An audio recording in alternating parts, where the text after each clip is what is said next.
तर मित्रांनो, आता मी आहे कोकणामध्ये, महाडमध्ये, आणि मी तुम्हाला एक अनबिलिव्हेबल असं दृश्य दाखवणार आहे. आता जसं आपल्याला माहिती आहे, छत्रपती शिवाजी महाराजांचं वर्चस्व हे सगळीकडे होतं, पण जे दृश्य मी आता तुम्हाला दाखवतोय त्याच्यामध्ये महाराजांच्या चेहऱ्याचं पूर्णपणे आकृती ही पाहायला मिळते.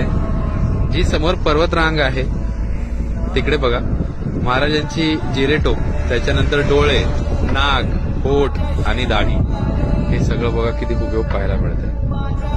तुमच्यापैकी किती जणांनी तिकडे येऊन हा अनुभव घेतलाय हे नक्की मला कॉमेंट सेक्शन मध्ये सांगा. पण खरंच अंगावर काटे आणणारं दृश्य हे आज मी अनुभव करतोय इथे.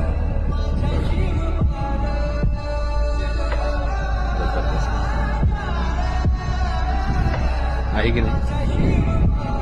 म्हणजे महाराजांचं वर्चस्व हे निसर्गामध्येही आहे, हे आपण आज समोरून साक्षात बघत आहोत.